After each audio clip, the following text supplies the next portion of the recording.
Hi everyone, my name is Brittany from Brittany Loves Reading, and today I'm starting my wrap up for March. I vlog my way through the month. Every time I finish a book, I let you know about it, I tell you what I thought of it, and I tell you if it fits any prompts for any readathons that I'm currently doing. So for this month, I'm doing a couple of different readathons. So as always, I did my TBR game, Timmy's TBR, so I have to complete those stack of books. I also played Roll of Reads, which is Mel from a book fiend named Mel's TBR game, which is in the month of March, a readathon where you play Mel's TBR game and you see if you can complete it. So I have books from that as well to complete.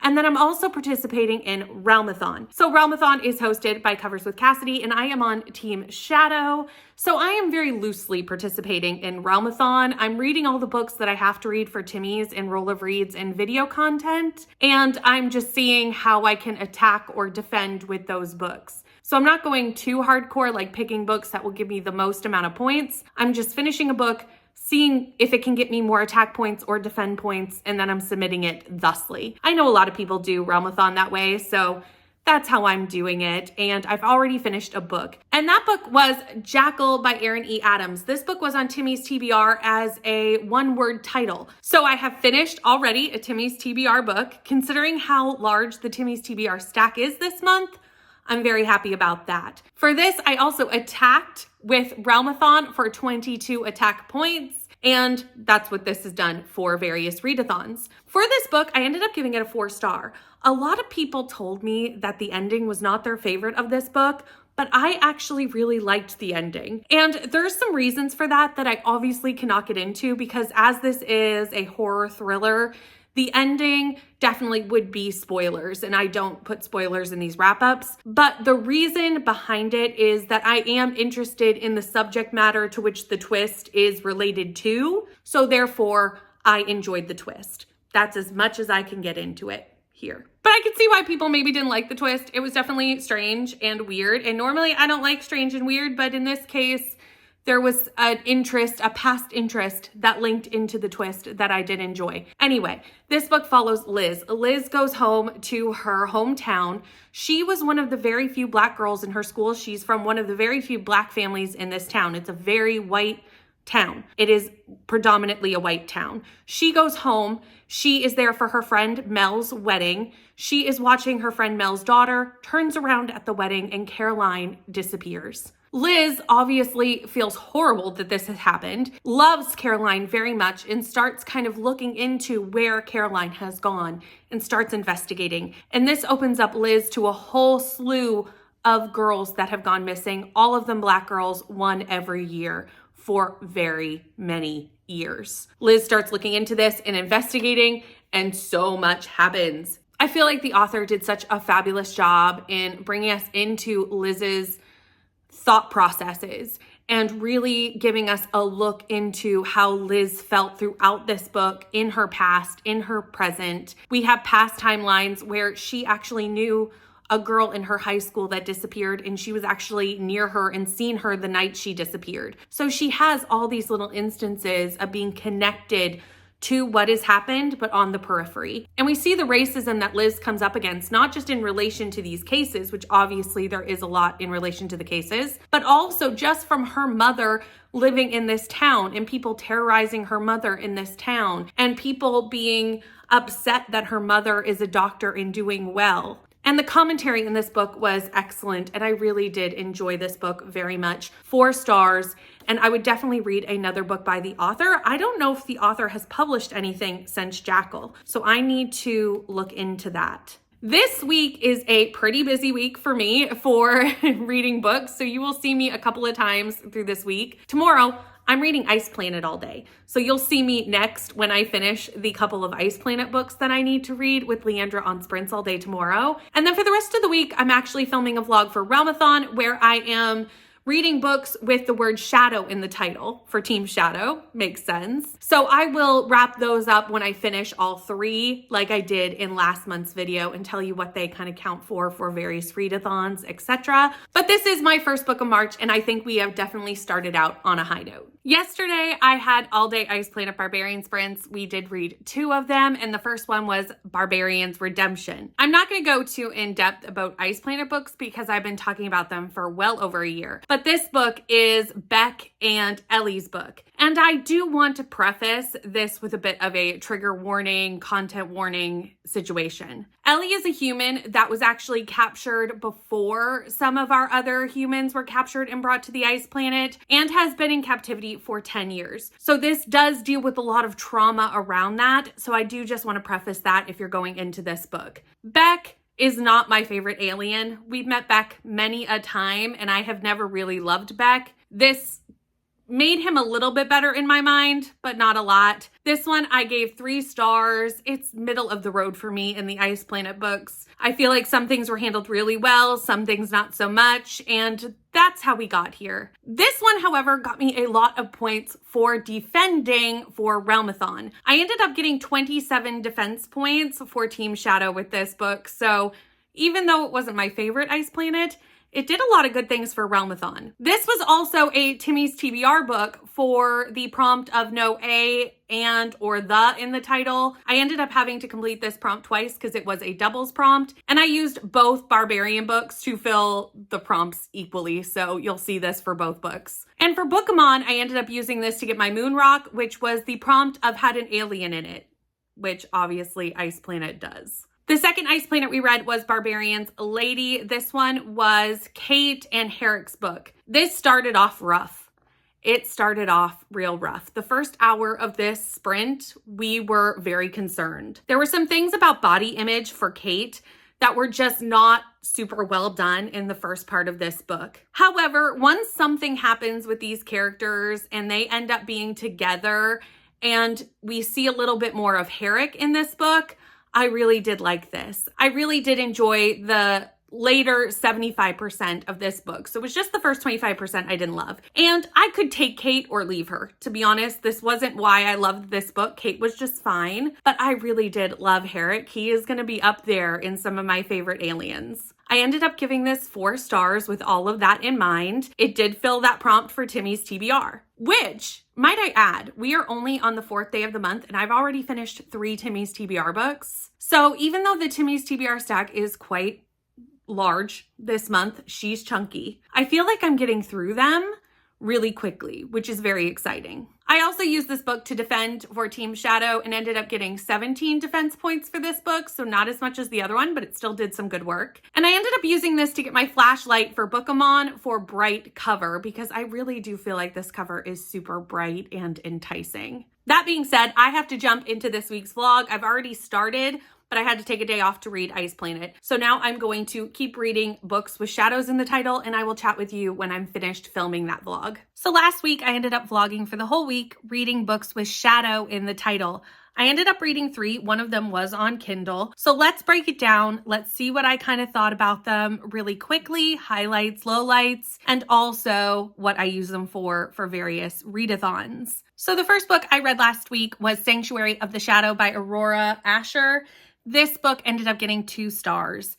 I did not like this very much. The romance did not work for me. There was a significance language barrier for a good portion of this book, and that never works for me in a romance. And the world building left something to be desired. I had so many questions that I wanted answers, and we never really got them. Most things were not explained super well, and I felt like there were a lot of moments where I just wanted more. Also, we spent almost no time at this circus. And the whole point is that it's a magical circus, and we were barely there. However, for readathons, this was very good. It helped me get a lot of things done. For Roll of Reads, this filled the prompt of recent purchase because I did recently just buy this back in February. For Bookemon, it was one of 2 books that I need to read for Roll of Reads to get my Roll of Reads Bookemon. So you see, those 2 kind of go together. They are friends. They got done. And for Realmathon, this gave me 44 attack points. It was doing all the things. Then I picked up The Shadow of the Wind by Carlos Ruiz Zafón, and unfortunately this was a DNF. I could not get past some of the descriptions of women in this book, and also just the plots that the women had were very superficial, and they were really just there to be in relation to a man. And every time there was a description of a woman in this book and these little offhand comments about women, I just did not want to pick this up. And it just made me feel uncomfortable, and I just decided to DNF this. I think I got about 120 pages in when I DNF'd. Since I DNF'd, and before the 50% point, It didn't count for anything for readathons.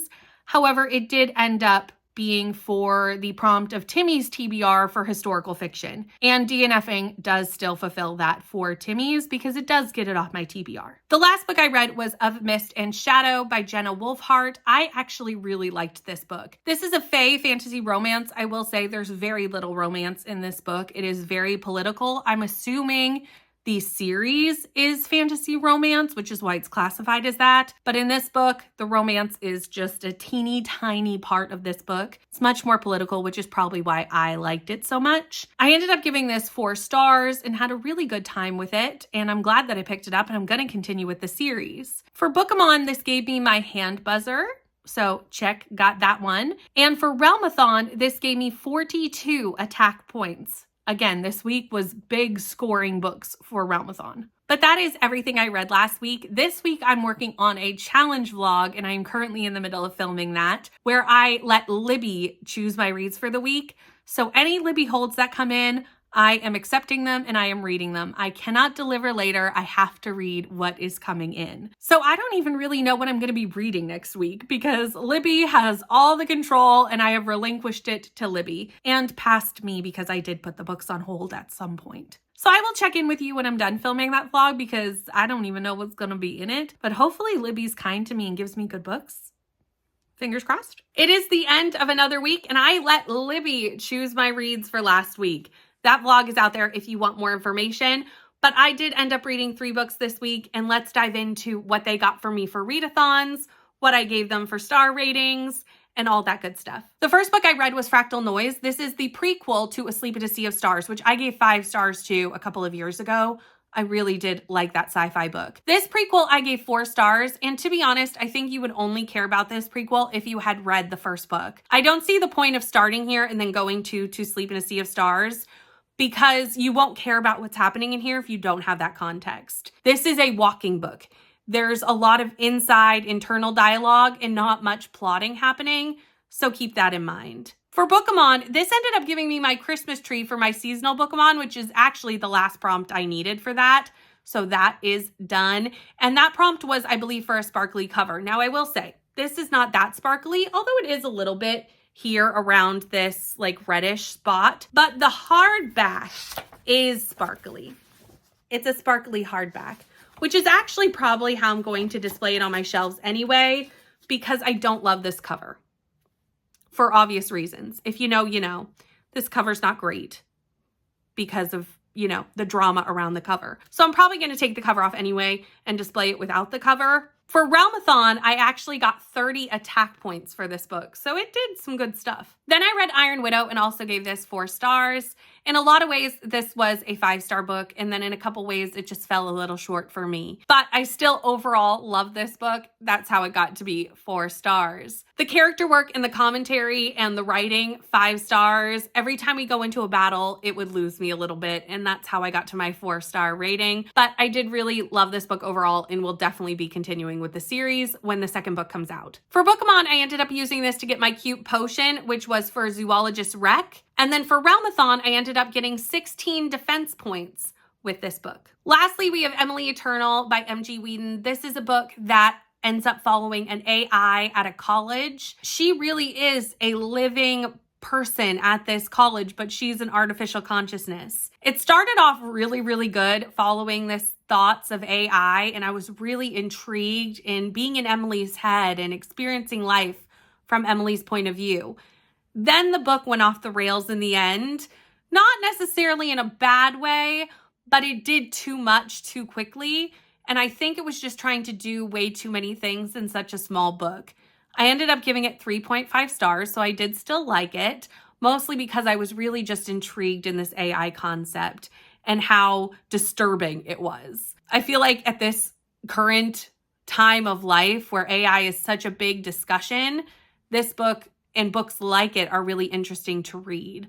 But I do think it was trying to do just a little bit too much. For Bookemon, I used this to get my teacup, which was for pretty cover because I do really love this cover. And for Realmathon, it did a lot of great things and got me 41 attack points. For this week, I'm actually taking a few days off vlogging and focusing on some book club reads, some buddy reads that I need to get done. So I will update you as I finish those books. Then on the weekend, I will be vlogging for a weekend of peace talks, and I will show you that at the end. That's going to be a lot of tiny books. So we're going to have to wrap that up really quickly when we get there, but we'll cross that bridge when we get to it. First, it's time to get some buddy reads done. Which one I will finish first, I'm not really sure. I think I'll probably finish the B&K book club first, but it could be Fangirl Down. So we'll see. Yesterday, I ended up finishing Fangirl Down by Tessa Bailey. This is a book that I've been reading on sprints with Bree on Monday and Tuesday. I finished it on Wednesday. We decided that we had to read golf romance together and just see what is a golf romance. And what we learned is we might like golf romance. This was actually really well done. I really enjoyed it. It follows Wells and Josephine. Josephine has been a longtime fan of golf player Wells. She never misses a tournament when he is in Florida. She's always there with her Wells Bells sign, and she is a diehard fan. He was a hit when he first hit the PGA Tour, but he's been waning in the last few years. He walks off the course in the middle of a tournament, rips up her Wells Bell sign, and quits golf. Then when a hurricane goes through Florida, he actually starts thinking about, is Josephine okay? She's kind of been the only person who stood by him. Did she get through this storm okay? He goes to Florida to find out. He finds Josephine and finds out that she actually didn't fare as well as he would have hoped. Her parents' pro shop is currently flooded, and the flood insurance has lapsed, and so has her health insurance lapsed, because she couldn't afford it with needing to buy insulin because she is a type 1 diabetic. He instantly wants to help her, but she is not about to take his money. She's like, no, I will figure this out myself. So he offers to bring her on as a caddy for him, and obviously caddies make a percentage of the winnings if he wins a tournament, so that's what they decide to do. I really did like the diabetes rep in here, and I also really like seeing Josephine, a woman in what is considered kind of a male job.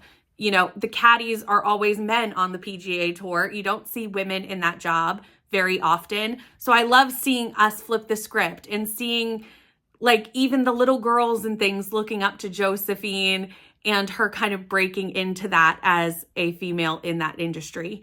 And I really did love seeing that in this book. The romance was good. The spice was good. I really enjoyed it and gave it 4 stars. Considering the last 2 Tessa Bailey books I read were not my favorites, I'm glad to be back with this one. The second book in this series comes out in July and follows Josephine's best friend. We meet Tallulah in this book, and also a hockey player.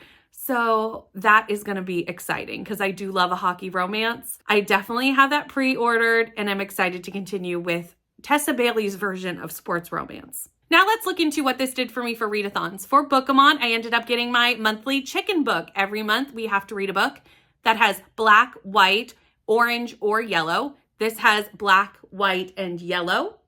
And there might be some orange on there if you count her hair, but I only needed yellow, so the shirt works perfect. So I now have 3 months of my chicken completed. I have to do that every month for 12 months to get that prompt. So we're making some progress. And for Realmathon, I ended up getting 22 defense points for this book. So yesterday I finished Good Material, which was the B&K book club book for the month of March. And unfortunately, this got a whole 2 stars. This book is definitely not a genre I typically pick up, and that may be partially why I did not enjoy it. However, the book club seems to be leaning towards a 3-star. I think that's the highest it's gotten. So I don't think I'm that far off the consensus for the book club. Andy has recently broken up with his girlfriend, Jen. They were together for a very long time, and Jen ended the relationship, and Andy is struggling. He is really struggling with this breakup. He misses Jen. He really thought they were going to be together forever. And really, this breakup came out of nowhere for Andy. He did not see it coming. And we are in Andy's head the whole time, and we are getting Andy's entire internal monologue of what he's going through day by day after the relationship. And I think it was nice to see a man show his emotions in this book. I think that was really lovely to see. But being in Andy's head for the entire book was exhausting. And at times, Andy was making some really strange choices. Andy didn't really have a lot outside of this relationship. We kind of discovered that his whole world was very much centered around Jen. He's a stand-up comedian, but he's still kind of a struggling stand-up comedian, so he doesn't do work every day. He doesn't have something to really focus on all the time. And I think that's the reason why he's struggling so much, is he just doesn't have anything to put his focus on except on Jen. And at times, I even felt like some of the things he was doing, while maybe are somewhat realistic, lean towards a bit of a stalker type situation. And that made me feel slightly uncomfortable. Then we got to the last chapter, which I think redeemed it for a lot of people, because we go into Jen's head and we see kind of Jen's perspective of the entire thing that's happened since before the breakup and through the couple months that follow. And for me, I do not like that type of thing in a book. It's why I don't like Groundhog Day. I don't like a book to feel repetitive. And frankly, I had kind of figured out some of the things that Jen was doing during the time when I was in Andy's head. So it really felt just like repeating the same thing, just from a different character's perspective. And I think that may have worked had we gone on and off perspectives throughout the book, but getting it all at the end, by that point, I did not care. So I did not care to relive it from Jen's perspective. I think this book was trying to do some really interesting things in trying to cover some really interesting topics. It just missed the mark for me by a bit. So we're going to just put this down, put it away, be done with it. 2 stars, it's finished, but it did do some things for some readathons. So let's talk about that first. For Timmy's, this was on Timmy's TBR as my mood read. I think I'm going to change that to be called a free space versus a mood read, because a lot of times I am putting the book club book in there, which is a mood read a lot of the time because I did pick it, but I don't always pick the book club. Kelsey picks some of them. So some of them are not necessarily mood reads. This one would kind of fall into that category. I was excited to try something new, but it would not necessarily be covered a mood read. So I think I'm going to rechange that space to be called a free space. So this filled Timmy's TBR free space. Then I'm also using this for the March Bookemon of a book you know very little about or know nothing about, because I really didn't know that much about this book going into it because Kelsey picked it for the book club. So I didn't know that much. I knew it wasn't necessarily my style, but that was really it. But I was excited to try something new. Like I said, unfortunately, this one just didn't work out. And then for Realmathon, I ended up getting 31 defense points for this book. So in the long run, it at least got me some good points for Realmathon. So last weekend, I ended up reading for a weekend of peace talks, and I ended up getting 6 books done in that vlog. So let's rapid fire through these because they're all very short books and let you know how I did. The first book I read was A Psalm for the Wild Built by Becky Chambers. I ended up giving this 5 stars. I adore this book. It has my heart. I love Dex. I love Moose Cap. I love them coming together and discovering each other and really just trying to see life through each other's perspectives. For Realmathon, I ended up getting 18 attack points for this book. I also read 6 Scorched Roses by Carissa Broadband this weekend, and I'm so glad people told me to continue with this novella. This may go down as one of my favorite Beauty and the Beast retellings that I have ever read. It's up there. It may not be my favorite, but it's up there in the list. 5 stars. I really hope I see these characters in the next book of Serpent and the Wings of Night. Vale and Lilith, Beauty and Beast, Vampire and Human. There is a little bit of a pandemic in here, so please keep that in mind. But this Beauty and the Beast retelling was done so well. I ended up getting 24 defense points with this book. Then I ended up binging the first 4 books in the Mind F series. I did not mean to do this. I only meant to read the first one, but I did have the others just in case this ended up being something I wanted to do, and it did. I needed to binge this series. It follows our female serial killer, Lana, and an FBI profiler, Logan. They fall in love, and he is trying to hunt down a serial killer that he does not know is Lana. Lana is a revenge killer, and especially in the last book that I read in book 4, we really do see what happened to Lana to cause her to become this serial killer revenger of this small town she grew up in. It is very intense. I assumed this was going to be super smutty. The first book has some smut in it. After the first book, there's not that much. It really is just Criminal Minds in a book. I I gave the first book 4.5 stars and the other 3 4 stars. With the first book, that did fill Timmy's TBR for bestie pick because Kelsey put this on my TBR. And for each book, I got the same number of points for Realmathon. I ended up getting 34 attack points per book.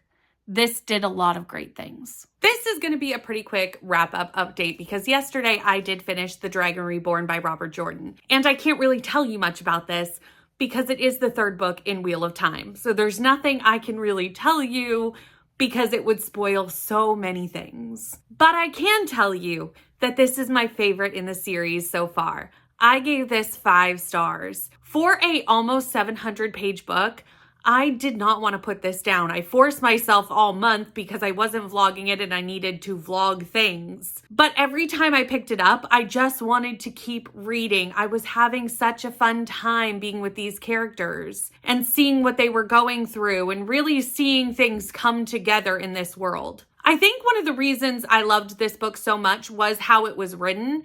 In a lot of the other books, we're bouncing between characters' perspectives almost every chapter, which is completely fine. But in this book, we actually sat and stayed with some of the characters for multiple chapters in a row. And for me, I think I liked that a little bit better. It let me settle into the story a little bit more than the bumping around did, which was interesting because not everybody agreed with me on that in the buddy read. Some people liked the bouncing around more, which is really interesting how different readers can enjoy different things. This is my first 5-star in the Wheel of Time, and I'm excited to continue on to book 4 next month and see if we can continue this momentum. For this book, I ended up using it for the Bookemon to get my 3rd of 6 parts of the volcanic rock. This is to participate in 6 book clubs over 6 months, so that is what I'm doing, and I'm participating in the Wheel of Time read-along, so that's what we're going to count it for. This gave me a ton of points for Realmathon, mostly because of the page count. The page count gave me a lot. So this ended up giving me 45 defense points. So I finished The Right Move by Liz Tomford, and this has its own vlog, a series second chance video, 1 book. Can I like the sequel more than the original book? And the answer to that was no, unfortunately. I really want to love this series, but it just does not work for me. It is very long. It is very slow burn, and there's a ton of slice of life content that I just feel is unnecessary to the story and doesn't move the plot forward. There is also a ton of miscommunication in this book, and that never works for me in a romance.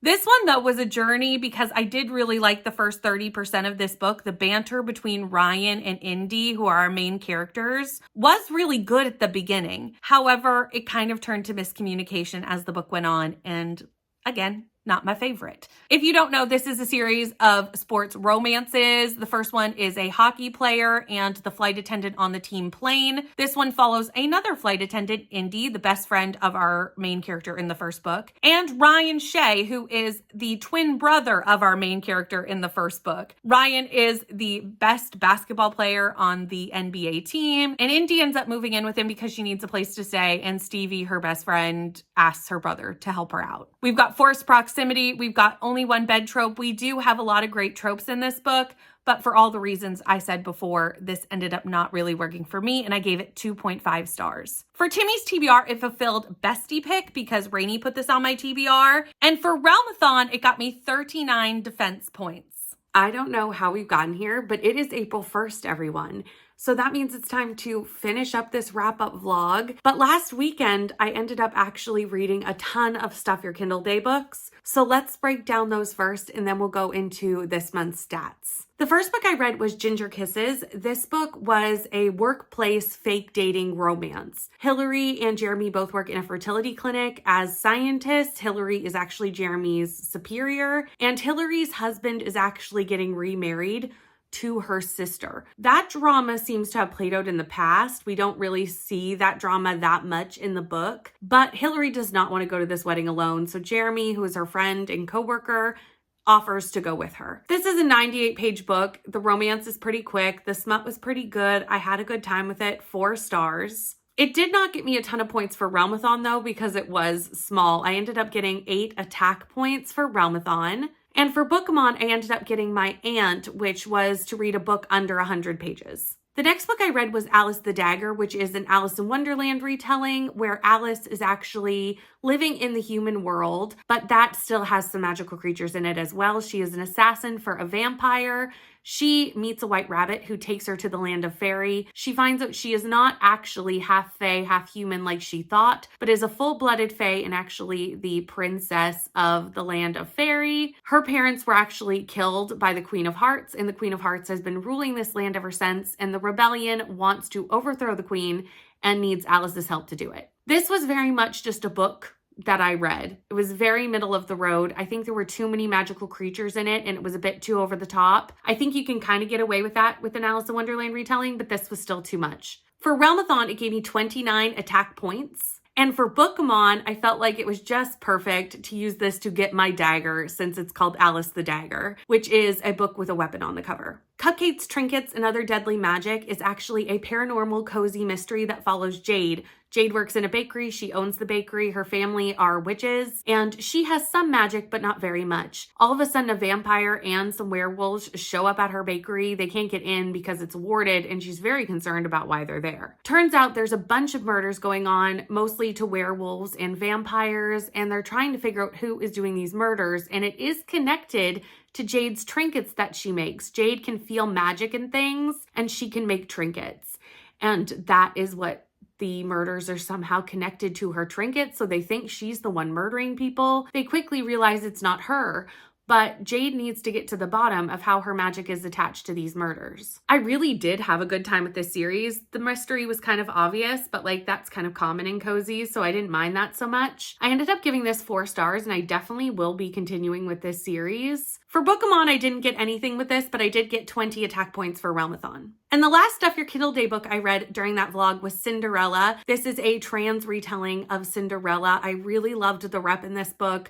I love how it stuck to the original fairy tale while really making it inclusive and doing really just fabulous things. I loved our Cinderella character. I loved the found family in this book, and I ended up giving this 5 stars. This was on my Roll of Reads TBR for the prompt of trans and non-binary rep, and it also gave me the second Roll of Reads book that I needed for Bookemon. For Realmathon, it ended up giving me 15 attack points. Now, that was the last book that I read in the month of March. However, there are a set of books that I have not told you about that I've been reading throughout the month. You're not going to get details here because they are in their own exclusive video that's coming out in the middle of April, but I have been reading a lot of manga, doing 30 manga in 30 days. I am a little bit behind. I've only read 9 manga, but I have been submitting them for Realmathon, so I did want to add those points to our total, and also those 9 books are in the breakdown for the month. The manga did not get me a ton of points for Realmathon, so all 9 books together gave me 33 defense points.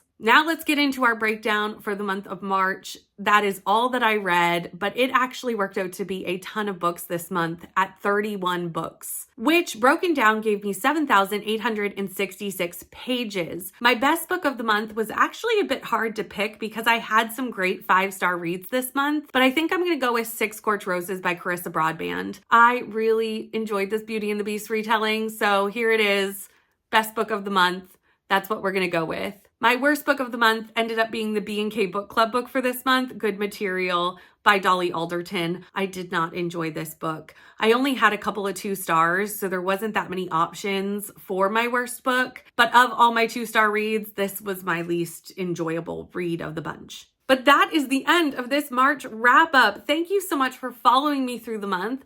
As I finished books and picked what I was going to do for various readathons, we had Roll of Reads, Realmathon, Bookemon, Timmy's TBR. We had a lot of stuff going on, and I hope you enjoyed watching and seeing how each one of these books fit into each one of these readathons. Since it's April 1st, I need to start next month's wrap up, well, as soon as I finish a book, because I have not even started reading for April. So down in the comments down below, can you let me know what your favorite book of March was? And also, are you participating in any readathons in April? I'd love to know. As I'm going into April, I'll be doing this again, showing you what I'm doing for various readathons, and maybe I need to add a readathon to my April TBR. Thank you so much for watching. Please like, comment, and subscribe, and I'll see you in the next one. Bye.